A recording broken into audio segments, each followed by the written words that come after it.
The Eurozone states faced losses on the Greek debt deal, and markets were off yesterday on Senator Reid's fiscal cliff remarks. Can this new fledgling rally find some footing? I'm Nicole Urken, and the morning call starts right now.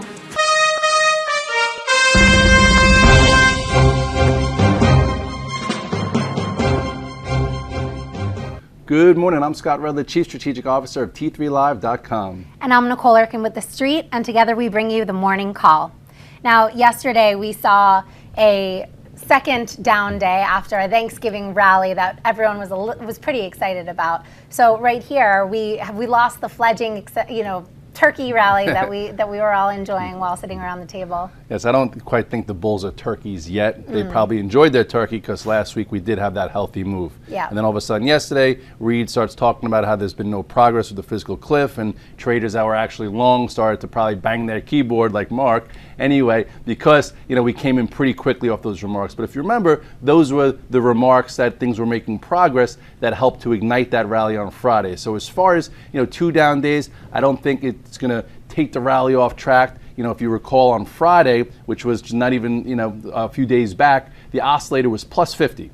Anytime you're plus 50, you're very overbought. For markets to work off that overbought condition, you need to pull in. So the question is, where do we pull in? At this point, I think it's constructive, but we need to map out levels to see where you could potentially buy back if you sold the strength, or if you miss this move, maybe position for what could be higher prices going into the Christmas holiday.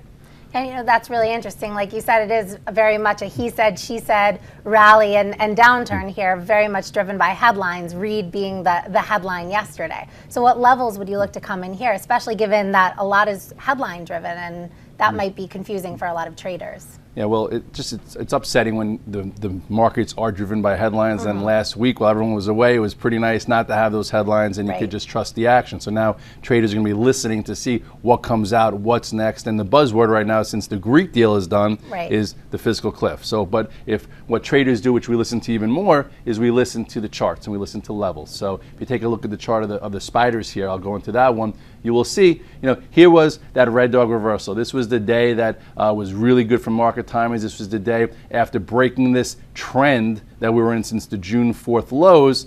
This was the final reversal sign. And from there, you had a spirited move, right? From below 135 all the way up to almost 141 and change. So yesterday, which was a decent type of down day, not really that uncalled for, okay, or unorthodox, so to speak.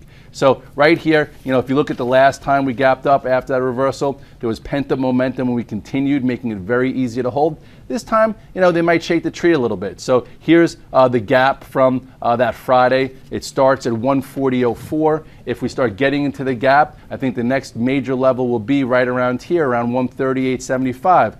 And if we look real closely at the Fibonacci retracements, just to show you, or to measure the strength and commitment, you will see that as far as so far where we are at, no big deal. You go from the bottom to this top, and in very, very, very strong environments, you at least come back and retrace to the 25% fib, which is 139.77, which would be half of this gap. So I do think if we could hold 139.77, that's very strong. That's pent-up momentum. And we could also even see the 38.2 right around 138.89 above the 200-day, and that would still deem us in a constructive fashion here. So at this point, I think the bulls just going to have to weather a little bit of a pullback, and in that pullback, we will be able to uncover relative strength, because those that uncovered relative strength during that corrective process after the election were involved in the big winners of last week. Right. So we'll wait and see and be able to dive in. And a lot of times when we're thinking about macro, we want to think about individual sectors that are most driven by some of those macro trends. And the industrial sector is one that is in particular very is moved, outside in an outsized manner by these macro headlines. So, we've seen some positive data from China. We see that there's some stability in Europe. So the fiscal overhang is the last straw that we really are waiting for. And actually, Deutsche Bank upgraded the industrials group earlier this week based on, well, if we get a resolution on the fiscal cliff, we'll see a return of spending, and we should return to this 5 to 7% mid-cycle investment growth level after a pretty flat Q3. So the industrials group is really interesting right here. And one name in particular is Boeing. It hasn't really done much this year. It looks interesting right here. What do you think for the chart? I think I've tried this stock a few times this year, but it's been in a big consolidation mode. But every time you get a huge channel, you have to pay attention, especially coming into a new year. And I think you're right with the industrials and with the potential of China, starting to bounce back. I think people like kind of getting involved in these names a little early for potential for next year. And if you look at the chart here, Boeing, you will see it's brushing right up against some major resistance here. But look how it reacted during that week rally. It reacted very well from 71 all the way up to 74.49. So at this particular point, why not digest a little bit? So as long as it stays above 73 in this upper end, I think traders will keep it on the radar. I think investors should stay involved, maybe be in a tier 1 now. And if we could go on the weekly chart here and you see this consolidation, this is beautiful for investors because for a whole year it's done nothing and it's been in accumulation mode with institutions. So finally, if it gets above this 75, 75.50 going into the end of the year or the first quarter of 2013, I do think it takes out the highs of 80, and the measured move here is about 6 points, takes it to like 82. So nice investment potential for investors out there that are looking for something that might not move so quick, but they could be involved. Yeah, a key name to keep in mind, and also keep an eye out for December 10th week. We're expecting them to announce capital deployment plans, a buyback, dividend increase.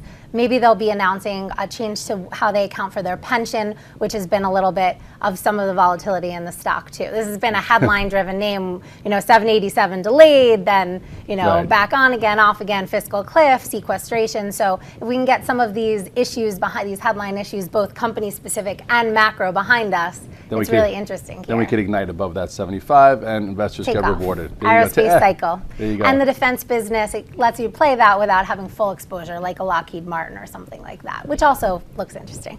But we'll move on to another industrial named Eaton. Eaton looks interesting here. It's had a big move. Scott and I have talked about this about a month or two ago. So if you listened in, you caught a nice move. A China play just got approval for the Cooper acquisition, which makes it a little less cyclical, a little more late cycle. What do you think of the chart here after the run? Should we lock in some of those gains or keep on going? Looks like some investors did lock it in the last 2 days because you had a nice move. It did respond well. And what you want to see during rallies is you want to see your name respond well. And if you look at the chart of Eaton, you will see that there was a nice little descending channel here. So I would have liked to have seen you guys get involved when it broke it to the upside around 46. And I think this was right around when you were involved and we were talking about it. And then here you go, it broke out above this 50 and change. It did have a pretty potent down move on Monday, and then Tuesday was a little muted, I would say. It's if you're not involved, I would look for a pullback, but in order for it to be pent up, I would think it holds around this 50-ish, or maybe even pulls back to this to test this gap. But if you look at the overall weekly chart and you're an investor and you don't watch things as close, this is looking pretty good. It's it broke this major weekly downtrend, okay, right around here. So holding above this area, I think, is key. And then I do think China gets a little positive push next year. This is in the cards to make new highs in a good investment vehicle. And I think also moving on to other industrial names, because we want to think about multiple plays here. Honeywell is another play on the aerospace cycle. It has been, we actually had Dave Cody on Mad Money the other day because he was one of the people speaking with President Obama about the fiscal cliff. So again, you have these industry leaders in with the president. You can't really separate politics and stocks right here. Right. But Honeywell is an interesting name, also very exposed to the macro. What do you think for the chart? It's starting to get tight, and I like the weekly chart. If you look here at Honeywell, it's a name a name investors are probably in it for the long term. If you look at this trend is intact. It's coming to a nice little wedge right now. I would think if you're investing and you're a little non-committed, you probably don't want to see this break below this 58.29, but overall, I think this chart is healthy. It's acting and showing relative strength. It starts getting above 62. I think this is in the cards for a nice mover next year. I don't really trade this name, but it's good to see that some of these industrials are acting well, and that means institutions are buying them, and that could help support the market. Great. And lastly, another industrial, General Electric. Obviously this is a big name, a big industrial conglomerate. At Honeywell, you have the climate control and some of those secular trends. GE, we're seeing some of that too. So you have the cyclical trade, but also some secular energy initiative type of trends that will drive the stock further. But this one's interesting here, again, thinking about catalysts. They have an analyst day coming up on December 17th. So that's something to keep in mind in terms of when you want to come in. Does the stock look good going into that analyst day? I trade the stock like 3 times a year when there's a tight pattern. And recently, I don't think anyone's been talking about GE ever since I think the last quarter. It got a little beat up. So if you like to buy the dip and sell before an earnings play, it looks like it's pulled in and it doesn't look that compelling. But if you look at the chart here, you will see that just like the market, it came down to the 200-day. It did bounce off. It's right at a resistance area. It reversed yesterday, so it could pull back a little bit. But I think, overall, GE always finds its way at some particular point. As a trade, I don't think it's great. If you look here, this is when traders were a little excited about descending channel, broke to the upside. Here was your gap down on earnings. So it's been in a trend of high, lower, high, lower, high. I think that if it finally could break above 21-ish. It could get back in motion. But at this particular point, if you want to buy the dip, I would say for it to act better, it should hold this gap here around 2050, and that would also be helpful for the market. Yeah, and this name, though, thinking about it ahead of the analyst day, it's long-term restructuring story. The industrial business as well last quarter was strong, did all show some positive momentum. So, and the capital business obviously doing a little bit better. So something to keep in mind longer term, a little bit. So these are 4 strong industrial names to keep in mind. Obviously, very driven by the macro. We're going to take a quick commercial break and dive in to some more stock-specific action. So stick with us. Hi, I'm Sean Hendelman of T3 Live, where we train, coach, and mentor traders in order to help you put your money to work with confidence. The T3 Live approach is a blueprint for you to recognize, adapt, and ultimately take advantage of different market conditions. To begin your training with T3 Live, we would like to offer you the opportunity to enroll in our free 30-day online home study course. Fill in your name and email address, and I'll see you on the other side. Welcome back. We're going to now look into some stock-specific moves while a lot of the market is being driven by macro headlines and fiscal cliff worries. Yesterday, the big news was ConAgra finally acquiring RAL Corp. It caused a big move in that whole group.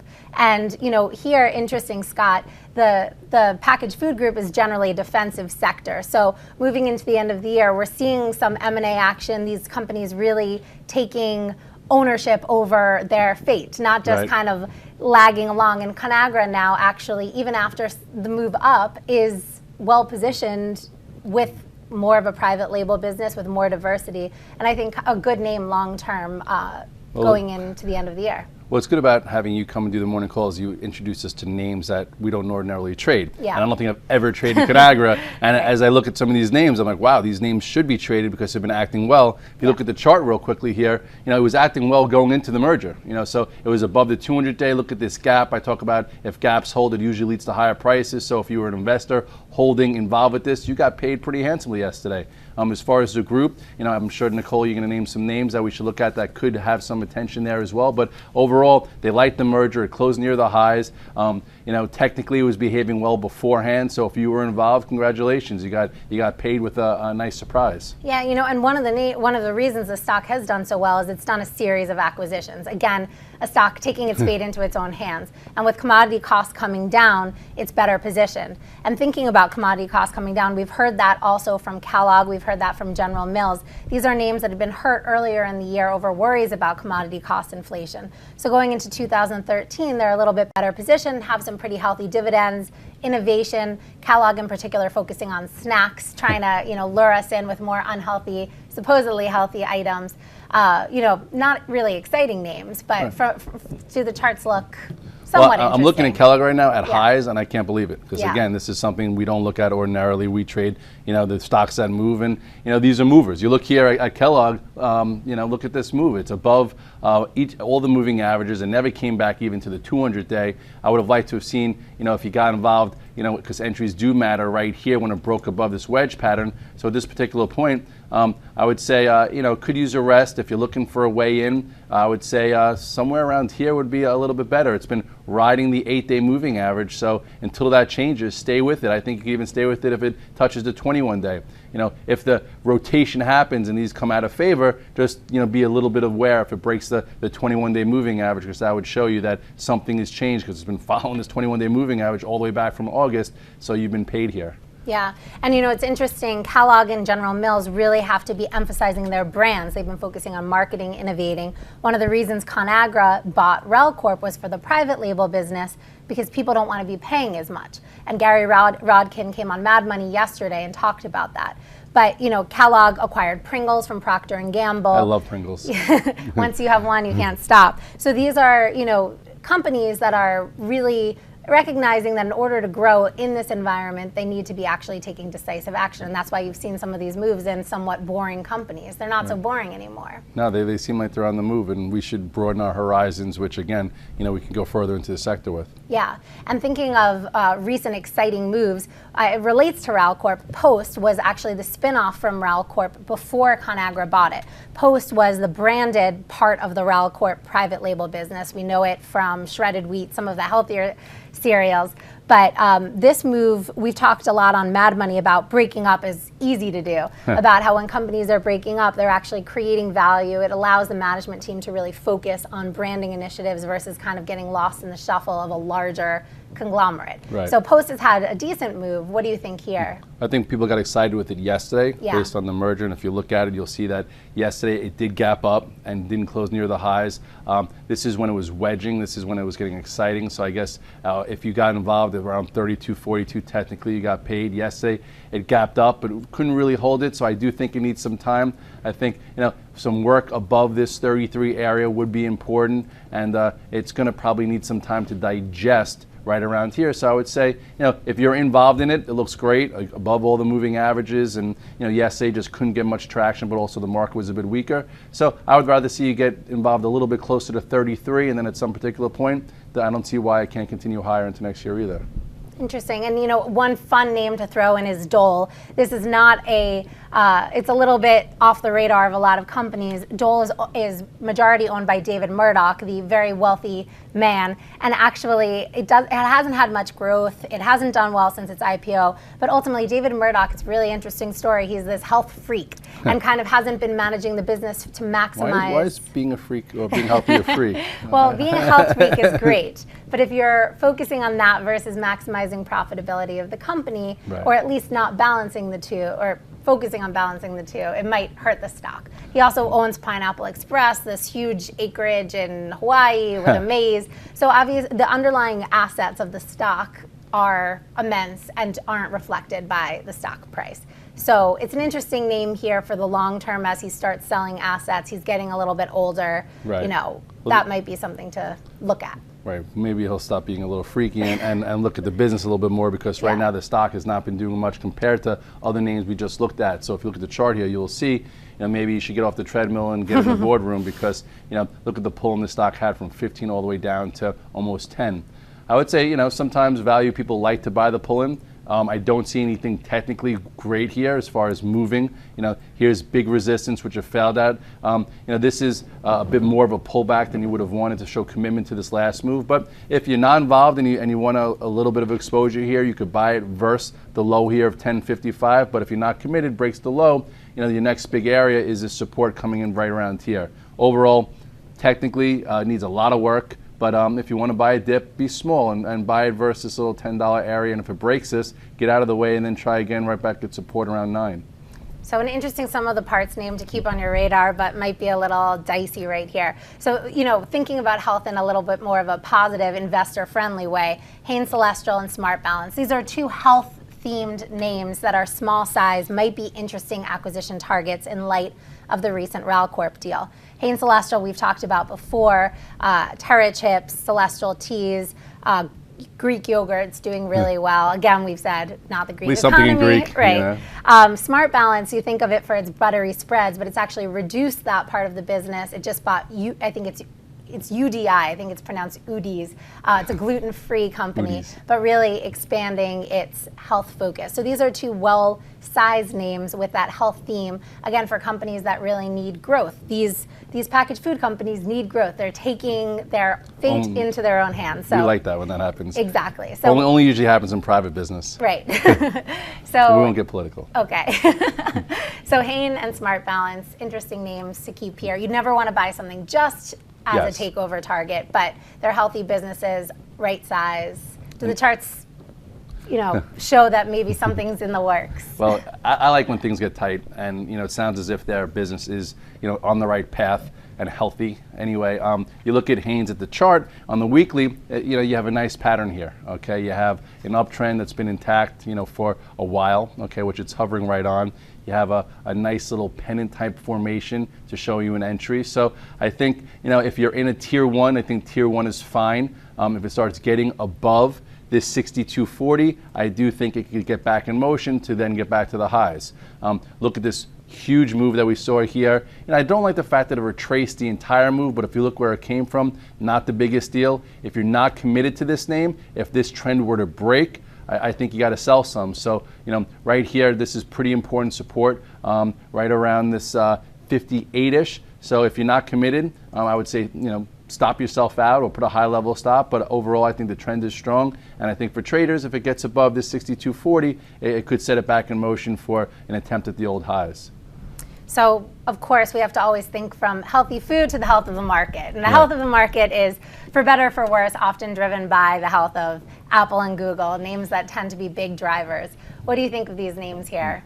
Well, Apple, it had a faulty heartbeat and technology had a heart attack, and that was about a month ago. But if you positioned with the right pattern, so the reversal on, November 16th, you had a nice move. So for me, it was my focus. I trade Apple a lot, and everyone usually follows me for that. So if you look here, people were a little upset with me, like, Red Dog, why'd you sell yesterday? And I said, you know why? You look at the chart here from 522, which was the calculated buy, 522 versus the low here of 505. That was your Red Dog reversal entry. From there, you had nice commitment at these lower levels. Then it held higher, gave you another entry right around this 572. And then coming into some resistance, I was like, you know what? Not a bad spot to take some off. So I think I sold around 588, but I will look to see if I could re-enter. You have a micro spot around 580. For some reason, I don't think it's going to be that easy for this to hold. So for me, I'd rather see, or I'm going to be looking around this 575. 575 for me will be a spot that I will watch very close. If I see relative strength, I will re-enter for a trade, but I'm back to trading Apple. This was a nice swing long for a meaty move, but at this particular point, let it prove that it can, hold up here with commitment before it could attempt some bigger resistance coming in, closer to maybe 610 or even the 200-day, which is not on there, but it's 595. Great. Well, so it had a heart attack, but it's actually healthy. So health is the theme. Healthy foods, healthy market, healthy acquisitions, health for the industrials maybe. It's a busy time between Thanksgiving and Christmas, between shopping and fiscal cliff headlines. So happy trading. Thanks for being with us, and check back in tomorrow.